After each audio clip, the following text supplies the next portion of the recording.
Hi guys, welcome back to my YouTube channel that is Swapna's tutorial. So ನೀವೇನೇ ನನ್ನ ಚಾನಲ್ಗೆ subscribe ಆಗಿಲ್ಲ ಅಂದರೆ ಪ್ಲೀಸ್ ಸಬ್ಸ್ಕ್ರೈಬ್ ಆಗಿ, ವೀಡಿಯೋಸ್ನ ಲೈಕ್ ಮಾಡಿ, ಶೇರ್ ಮಾಡಿ, ಹಾಗೆ ಕಮೆಂಟ್ ಮಾಡಿ. ಸೊ ಇವತ್ತು ನಾನು ಮಾಡ್ತಿರೋ ಸಬ್ಜೆಕ್ಟ್ ಯಾವುದು ಅಂದರೆ ಸೆಕೆಂಡ್ ಸೆಮ್ BComನ HRM ಅನ್ನೋ ಒಂದು ಸಬ್ಜೆಕ್ಟ್ನ ಎಕ್ಸ್ಪ್ಲೈನ್ ಮಾಡ್ತಿದ್ದೀನಿ. ಸೊ ಅದರಲ್ಲಿ ಚಾಪ್ಟರ್ 1 ಬಂದುಬಿಟ್ಟು ಇಂಟ್ರೊಡಕ್ಷನ್ ಟು HRM ಅಂತ ಹೇಳಿ.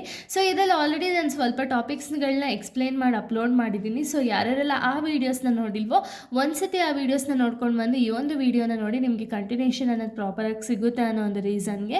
ಸೊ ಇದರಲ್ಲಿ ಚಾಪ್ಟರ್ 1 ಇಂಟ್ರೊಡಕ್ಷನ್ ಟು HRM. ಓಕೆನಾ, ನಾನು ಪ್ರೀವಿಯಸ್ ವೀಡಿಯೋದಲ್ಲಿ ನಾನು ನೇಚರ್ ಆಫ್ HRM ಮತ್ತು ಮೀನಿಂಗ್ ಆಫ್ HRMನ ಎಕ್ಸ್ಪ್ಲೈನ್ ಮಾಡಿದ್ದೆ. ಸೊ ಈ ಒಂದು ವೀಡಿಯೋದಲ್ಲಿ ನಾನು ಸ್ಕೋಪ್ ಆಫ್ HRM ಮತ್ತು ಆಬ್ಜೆಕ್ಟಿವ್ಸ್ ಆಫ್ HRMನ ಎಕ್ಸ್ಪ್ಲೈನ್ ಮಾಡ್ತಾ ಹೋಗ್ತೀನಿ. ಓಕೆನಾ, ಏನಿದು ಸ್ಕೋಪ್ ಆಫ್ HRM? ಸ್ಕೋಪ್ ಅಂದರೆ ಏನು, ಏನೇನೆಲ್ಲ ಆ್ಯಕ್ಟಿವಿಟೀಸ್ ಇನ್ಕ್ಲೂಡೆಡ್ ಇನ್ HRM ಅಂದರೆ ಏನೇನೆಲ್ಲ ಆ್ಯಕ್ಟಿವಿಟೀಸ್ ಇನ್ಕ್ಲೂಡ್ ಆಗಿದೆ HRM ಅನ್ನೋ ಒಂದು ಕಾನ್ಸೆಪ್ಟಲ್ಲಿ ಅಂತ ಹೇಳಿ ಅರ್ಥ. ಓಕೆನಾ, ಏನೇನೆಲ್ಲ ಆ್ಯಕ್ಟಿವಿಟೀಸ್ ಇನ್ವಾಲ್ವ್ ಆಗಿದೆ ಅಂದರೆ ಇಲ್ಲಿ ಪಾಯಿಂಟ್ಸ್ ವೈಸ್ ಇದೆ, ನಾವು ನೋಡ್ತಾ ಹೋಗೋಣ. ಓಕೆನಾ, ಹ್ಯೂಮನ್ ರಿಸೋರ್ಸ್ ಪ್ಲಾನಿಂಗ್. ಏನಿದು ಹ್ಯೂಮನ್ ರಿಸೋರ್ಸ್ ಪ್ಲಾನಿಂಗ್ ಅಂದರೆ ಎಸ್ಟಿಮೇಟೆಡ್ ಫ್ಯೂಚರ್ ಎಂಪ್ಲಾಯಿ ರಿಕ್ವೈರ್ಮೆಂಟ್ ಅಂದರೆ ಏನು, ಇವಾಗ ಹ್ಯೂಮನ್ ರಿಸೋರ್ಸ್ ಮ್ಯಾನೇಜ್ಮೆಂಟ್ ಅಂತಲೇ ಹೇಳಿ ನಿಮಗೆ ಸಬ್ಜೆಕ್ಟ್ ಇರೋದು ಅಲ್ವಾ. ಸೊ ಇಲ್ಲೇನು ಮಾಡ್ತಾರೆ ಅಂದರೆ ಸ್ಕೋಪ್ ಆಫ್ HRM ಅಲ್ಲಿ ನಾವು ನೋಡೋದಾದರೆ ಫಸ್ಟು ಹ್ಯೂಮನ್ ರಿಸೋರ್ಸ್ ಪ್ಲಾನಿಂಗ್ ಅನ್ನೋದನ್ನ ಮಾಡ್ತಾರೆ. ಇವಾಗ ಆರ್ಗನೈಸೇಷನಲ್ಲಿ ಇರೋ ಎಂಪ್ಲಾಯೀಸ್ನ ಬಿಟ್ಟು ಇನ್ನೆಷ್ಟು ಎಂಪ್ಲಾಯೀಸು ನಮಗೆ ಬೇಕು ಫ್ಯೂಚರಲ್ಲಿ, ಇವಾಗ ಬಿಸ್ನೆಸ್ ಎಕ್ಸ್ಪ್ಯಾಂಡ್ ಮಾಡೋದು ಅಥವಾ ಬಿಸ್ನೆಸ್ ಗ್ರೋ ಆಗ್ತಿದೆ ಅಂದರೆ ನಮಗೆ ಎಷ್ಟು ಜನ ಎಂಪ್ಲಾಯೀಸ್ ರಿಕ್ವೈರ್ಮೆಂಟ್ ಇದೆ ಅಂತ ಹೇಳಿ ಫಸ್ಟು ಪ್ಲ್ಯಾನ್ ಮಾಡ್ತಾರೆ. ಓಕೆನಾ, ಪ್ಲ್ಯಾನ್ ಮಾಡಿದ್ಮೇಲೆ ನೆಕ್ಸ್ಟ್ ಸ್ಟೆಪ್ ಏನು ಅಂದರೆ ರೆಕ್ಯೂಟ್ಮೆಂಟ್ ಅಂದರೆ ಏನು, attracting suitable candidate for the job ಅಂದರೆ ಏನು, ರೆಕ್ಯೂಟ್ ಮಾಡ್ತಾರೆ. ಇವಾಗ ಈ ಒಂದು ಬರ್ತಿರುತ್ತಲ್ಲ ಅಂದರೆ ಏನು, ಖಾಲಿ ಇರುತ್ತಲ್ಲ ಒಂದು ಜಾಬ್ಗೆ, ಈ ಜಾಬ್ಗೆ ಯಾರು ಸೂಟೇಬಲ್ ಇರ್ತಾರೆ ನೋಡಿ, ಏನೇನೆಲ್ಲ ಎಜುಕೇಷನ್ ಕ್ವಾಲಿಫಿಕೇಷನ್ ಇರಬೇಕು, ಯಾವ ರೀತಿ ಪರ್ಸ್ನಾಲಿಟಿ ಅನ್ನೋದಿರ್ಬೋದು, ಎಲ್ಲನೂ ನೋಡಿ ಅಲ್ವಾ ಯೂಶ್ವಲಿ ತಗೊಳ್ಳೋದು. ಸೊ ಈ ಒಂದು ಜಾಬ್ಗೆ ಯಾರು ಸೂಟೇಬಲ್ ಇರುತ್ತೋ ಅವ್ರನ್ನ ರೆಕ್ಯೂಟ್ ಅನ್ನೋದನ್ನ ಮಾಡ್ಕೊಳ್ತಾರೆ. ರೆಕ್ಯೂಟ್ ಮಾಡಿದ್ಮೇಲೆ ಏನು ಮಾಡ್ತಾರೆ, ಸೆಲೆಕ್ಷನ್ ಅನ್ನೋದನ್ನ ಮಾಡ್ತಾರೆ. ಅಂದರೆ ಎಷ್ಟೊಂದು ಅವ್ರಿಗೆ ಅಪ್ಲಿಕೇಶನ್ಸ್ ಅನ್ನೋದು ಬಂದಿರುತ್ತೆ, ಅಷ್ಟು ಅಪ್ಲಿಕೇಶನಿಂದ ಯಾರು ಸೂಟೇಬಲ್ ಅನಿಸುತ್ತೋ ಅವ್ರನ್ನ ಸೆಲೆಕ್ಟ್ ಮಾಡ್ತಾರೆ. ಸೆಲೆಕ್ಟ್ ಮಾಡಿಬಿಟ್ಟು ಅಕಸ್ಮಾತ್ ಅವ್ರು ಏನಾದ್ರು, ಇವಾಗ ನಿಮಗೆ ಗೊತ್ತಿರೋ ಹಾಗೆ ಟೆಕ್ನಾಲಜಿ ಅನ್ನೋ ಚೇಂಜಸ್ ಆಗ್ತಾ ಹೋಗುತ್ತಲ್ವ. ಸೊ ಅದ್ರ ತಕ್ಕನಾಗಿ ಅವರು ಟ್ರೈನಿಂಗ್ ಆ್ಯಂಡ್ ಡೆವಲಪ್ಮೆಂಟ್ ಪ್ರೋಗ್ರಾಮ್ ಅನ್ನೋದನ್ನ ಕಂಡಕ್ಟ್ ಮಾಡ್ತಾರೆ. ಯಾಕೆ ಅಂದರೆ ಎಂಪ್ಲಾಯೀಸ್ಗೆ ಒಂದು ಪ್ರಾಪರ್ ಟ್ರೈನಿಂಗ್ ಆ್ಯಂಡ್ ಡೆವಲಪ್ಮೆಂಟ್ ಮಾಡಿದ್ರು ಅಂದರೆ ಅವರ ಸ್ಕಿಲ್ಸ್ ಅನ್ನೋದು ಇಂಪ್ರೂವ್ ಆಗ್ತಾ ಹೋಗುತ್ತಲ್ವ, ಅದಕ್ಕೆ ಟ್ರೈನಿಂಗ್ ಆ್ಯಂಡ್ ಡೆವಲಪ್ಮೆಂಟ್ ಅನ್ನೋದನ್ನ ಮಾಡ್ತಾರೆ.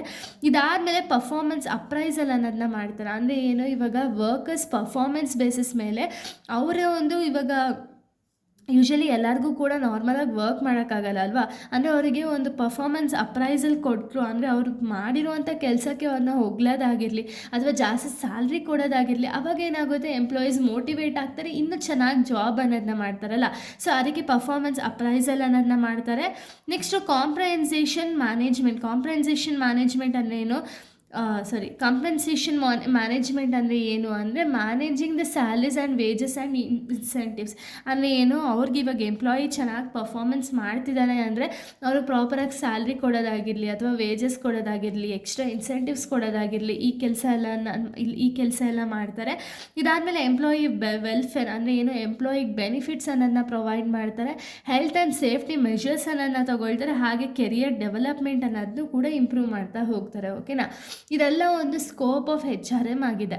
ಇನ್ನು ನೆಕ್ಸ್ಟ್ ಆಬ್ಜೆಕ್ಟಿವ್ಸ್ ಅಂದರೆ ಏನು, ಆಬ್ಜೆಕ್ಟಿವ್ಸ್ ಬೇಸಿಸ್ ಮೇಲೆ HRM ಅನ್ನೋದನ್ನ ಮಾಡ್ತಾರೆ ಅಂದರೆ, ಈಗ ನಾವು ಪ್ರಾಪರಾಗಿ HRMನ ಫಾಲೋ ಅಪ್ ಮಾಡೋದು ಅಥವಾ HRM ಪ್ರಾಕ್ಟೀಸಸ್ ಅನ್ನೋದನ್ನ ನಾವು ಪ್ರಾಪರಾಗಿ ಫಾಲೋ ಅಪ್ ಮಾಡಿದಾಗ ಏನು ಅಂದರೆ ಅಚೀವಿಂಗ್ ದ ಆರ್ಗನೈಸೇಷನಲ್ ಗೋಲ್ಸ್ ಏನಿದೆಯಲ್ಲ, ಒಂದು ಆರ್ಗನೈಸೇಷನಲ್ ಗೋಲ್ಸ್ ಏನಿದೆಯಲ್ಲ ಅದನ್ನು ಅಚೀವ್ ಮಾಡೋದು ಕಡೆ ಹೆಲ್ಪ್ ಮಾಡುತ್ತೆ. ಓಕೆನಾ, next effective utilisation of employees ಅಂದರೆ ಏನು, ಇವಾಗ ಎಂಪ್ಲಾಯೀಸ್ ಆರ್ಗನೈಸೇಷನಲ್ಲಿ ಜಾಸ್ತಿ ಜನ ಇದ್ದಾರೆ ಅಂದರೆ ಈ ಆರ್ಗನೈಸೇಷನಲ್ಲಿ ಪ್ರಾಪರಾಗಿ ಎಂಪ್ಲಾಯಿ ಎಷ್ಟು ಯುಟಿಲೈಸ್ ಮಾಡ್ಕೋಬೇಕು. ಇವಾಗ ನಾವು ಹೈಯರ್ ಮಾಡಿರ್ತೀವಿ ಅಂದ್ಕೊಳ್ಳಿ, ಒಬ್ಬ ವ್ಯಕ್ತಿನ ನಾವು ಸ್ಟಾರ್ಟಿಂಗಲ್ಲೇ 50K ಕೊಟ್ಬಿಟ್ಟು ಅವನ್ನ ಹೈಯರ್ ಮಾಡಿದ್ದೀವಿ ಅಂದರೆ ಅವ್ರ ಹತ್ರ ಎಫೆಕ್ಟಿವ್ ಆಗಿ ಯುಟಿಲೈಸ್ ಮಾಡ್ಕೋಬೇಕಲ್ವ ಎಂಪ್ಲಾಯೀಸ್ನ, ಅದ್ರ ಕಡೆ ಹೆಲ್ಪ್ ಮಾಡುತ್ತೆ. ನೆಕ್ಸ್ಟ್ ಎಂಪ್ಲಾಯಿ ಸ್ಯಾಟಿಸ್ಫ್ಯಾಕ್ಷನ್ ಅಂದರೆ ಏನು, ಈ ಒಂದು HRMನ ನಾವು ಪ್ರಾಪರಾಗಿ ಫಾಲೋ ಅಪ್ ಮಾಡೋದ್ರಿಂದ ಏನಾಗುತ್ತೆ ಅಂದರೆ ಎಂಪ್ಲಾಯಿ ಸ್ಯಾಟಿಸ್ಫೈಡ್ ಅನ್ನೋದಾಗ್ತಾರೆ. ಅಂದರೆ ಅವ್ರಿಗೆ ಒಂದು ರೈಟ್ ಪೊಸಿಷನ್ ಅಥವಾ ರೈಟ್ ಜಾಬ್ ಅನ್ನೋದನ್ನ ಕೊಟ್ಟು, ಹಾಗೆ ಅವರ ಒಂದು ಏನಾದ್ರು ಇಶ್ಯೂಸ್ ಇದ್ದರೆ ಎಲ್ಲ ಸಾಲ್ವ್ ಮಾಡಿದಾಗ HR ಅನಾಲಿಟಿಕ್ಸ್ ಅಥವಾ HR ಅವ್ರು ಏನಾದ್ರು ಸಾಲ್ವ್ ಮಾಡಿದಾಗ ಏನಾಗುತ್ತೆ, ಎಂಪ್ಲಾಯಿ ಪ್ರಾಪರ್ ಪ್ರಾಪರಾಗಿ ಸ್ಯಾಟಿಸ್ಫೈ ಆಗ್ತಾನೆ, ಹಾಗೆ ಒಂದು ಕಡೆಯಿಂದ ಪ್ರೊಡಕ್ಟಿವಿಟಿ ಅನ್ನೋದು ಕೂಡ ಇಂಪ್ರೂವ್ ಆಗುತ್ತೆ ಅಲ್ವಾ. Next maintaining the industrial peace ಅನ್ನೋದನ್ನ ಮೇಂಟೈನ್ ಮಾಡೋದು ಕಡೆ ಹೆಲ್ಪ್ ಮಾಡುತ್ತೆ. ಅಂದರೆ ಯಾಕೆ ಇಂಡಸ್ಟ್ರಿಯಲ್ ಪೀಸ್ ಅನ್ನೋದು ಯಾಕೆ ಇಂಪಾರ್ಟೆಂಟು ಅಂದರೆ, ಇವಾಗ ಎಂಪ್ಲಾಯೀಸಲ್ಲಿ ಯಾವಾಗಲೂ ಜಗಳ ಆಡೋದು ಅಥವಾ ಏನೋ ಒಂದು ಕಾನ್ಫ್ಲಿಕ್ಟ್ಸ್ ಇತ್ತು ಅಂದರೆ ಅಲ್ಲಿನ ಒಂದು ಆರ್ಗನೈಸೇಷನಲ್ಲಿ ಇರೋವಂಥ ವ್ಯಕ್ತಿಗಳಿಗೂ ಕೂಡ ಕೆಲಸ ಮಾಡೋದಕ್ಕೆ ಇಷ್ಟ ಆಗಲ್ಲ ಅಲ್ವಾ. ಸೊ ಅದಕ್ಕೆ ನಾವು HRMನ ಪ್ರಾಪರಾಗಿ ಮ್ಯಾನೇಜ್ ಮಾಡೋದ್ರಿಂದ ಏನಾಗುತ್ತೆ ಅಂದರೆ ಇಂಡಸ್ಟ್ರಿಯಲ್ ಪೀಸ್ ಅನ್ನೋದು ಸಿಗುತ್ತೆ.